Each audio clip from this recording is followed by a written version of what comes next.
Avanzamos financieros para poder llegar al final de todo esto y bueno, nos quedamos, ¿verdad?, hasta la parte de la presión al INEGI para dar números diferentes a la reducción de pobreza y que resultase más favorecido el gobierno.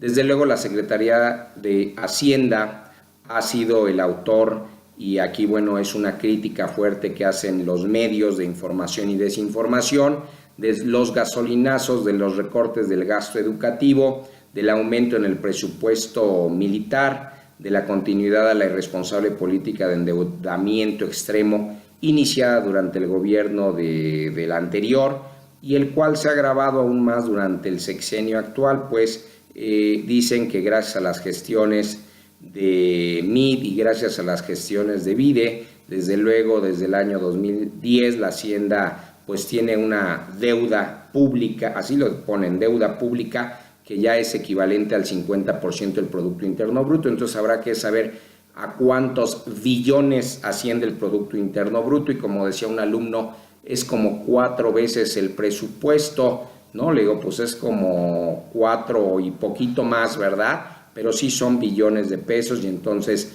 ahí en ese sentido eso es lo que tenemos de deuda, contrario a la propia legislación en ese sentido.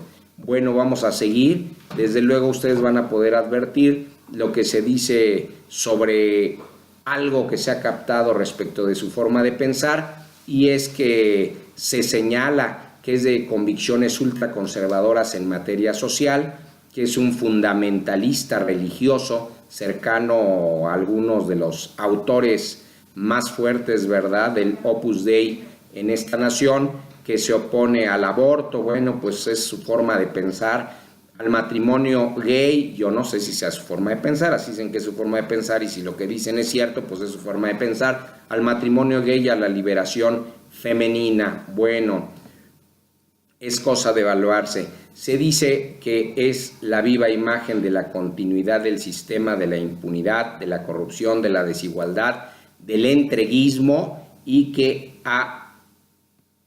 en este caso podría darse que en su momento pudiese ser un mal gobierno desde la creación. Hay quien le atribuye la creación de el partido en el que ahora batea desde 1946, yo creo también que sí.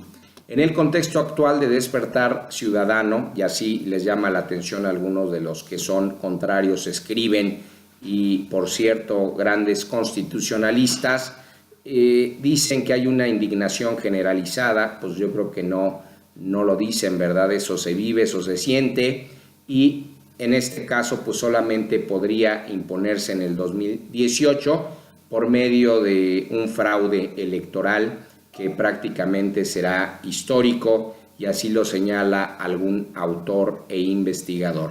Desde luego la posible introducción que hará MID en campaña, bueno, pues ya la han advertido, ya algunos dicen que va a comparar el antes y el hoy, pues eso cualquiera lo hace, ya que en algunos casos ha señalado y dice, la verdad es que si nos comparamos hoy con lo que discutíamos entonces, y él ve ya un país distinto, yo creo que todos lo podemos ver un país distinto, pero porque así ha avanzado, ¿verdad?, en forma holístico el mundo.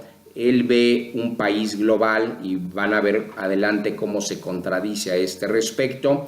Sitúa la economía, dice que estamos dentro de las 20 economías más grandes del mundo, desde luego eso es cierto. Resalta la importancia de México, ya que dice que no hay un debate importante a nivel global en el que se pueda realizar el mismo sin la presencia de México, es decir, México es muy importante, tal y como lo ha señalado en diversas casas de estudio.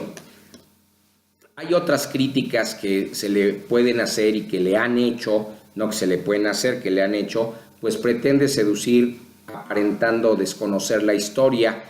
Ojalá que de verdad no la desconozca, porque ha sostenido que a lo largo de su historia México fue un país de pocas historias. Caramba, bueno, ¿en dónde estamos parados? Y eso sí preocupa. Primero petrolero, sobre todo a raíz del descubrimiento del yacimiento Cantarell, y posteriormente una potencia manufacturera. Esa ha sido la historia económica de México, petrolero y manufacturero. ¿Qué les parece? O sea, casi el inicio, ¿verdad? Por ahí, ¿de qué años? De 1903 y la cambia por ahí de 1994. Bueno, es mucho el conocimiento que hay. Su conocimiento histórico, pues bueno, nos deja en qué pensar y no podemos resumir la historia de México a dos momentos. También parece que ha señalado que de hoy, el México de hoy y cuya economía se ha diversificado en varios sectores, desde luego señala el de energía, el de exportaciones, turismo, telecomunicaciones, sector agroindustrial. Y entonces ya me preocupa, ¿verdad? Porque primero habla de pocas historias y después ya diversifica la historia de México en diversos sectores, y el que conoce de las materias, ¿verdad? Pues sabe que esos sectores no surgieron en el mismo momento todos, sino que de alguna manera todos fueron en un orden. Y eso históricamente cuenta, y sí se cuenta.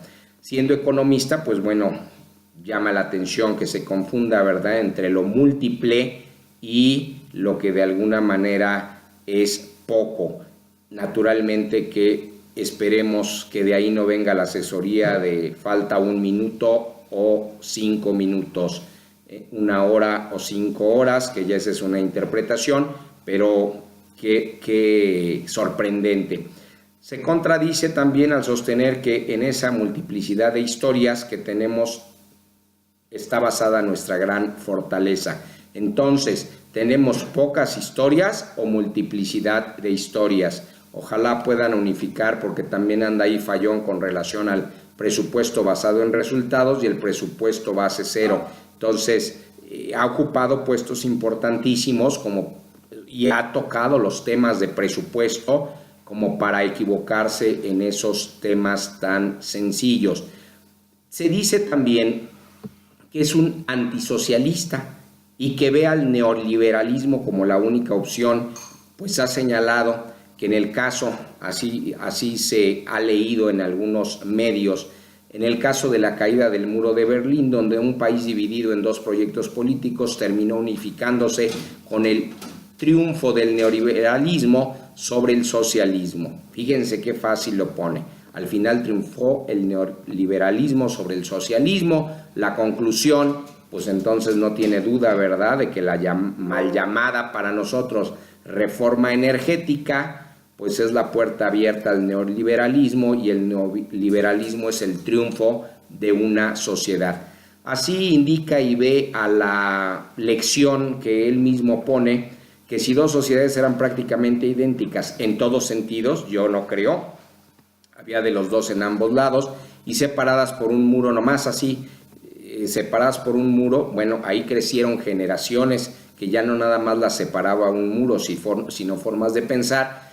Con una política económica no era una sola política económica, y luego ahí no sé si cantinflié o en un momento dado le pegue la chimoltrufia, dice una con una política pública y otra con la otra. Pues yo como digo una cosa, digo otra, ¿verdad? Claramente se acreditó que una era superior. ¿Superior en qué sentido? ¿En qué forma de pensar? ¿En qué desarrollo? Entonces está en la política, ¿verdad?, el derecho a la energía, nada por encima del desarrollo energético, llénese de satisfactores, aunque condene el futuro ambiental, el futuro de una nación. Pero bueno, hay que entender también en dónde estudió, en dónde se preparó y quién lo preparó y al lado de quién ha estado. Y la que era superior era la política pública, que permitía libertades, que permitía modernidad, que facilitaba la participación, y así se ve y así es como quiere demostrar las bondades de la reforma energética. Por el momento les doy las gracias, me pongo a sus órdenes. Alex Paz y PG Lawyers están para servirles. Muy buen provecho.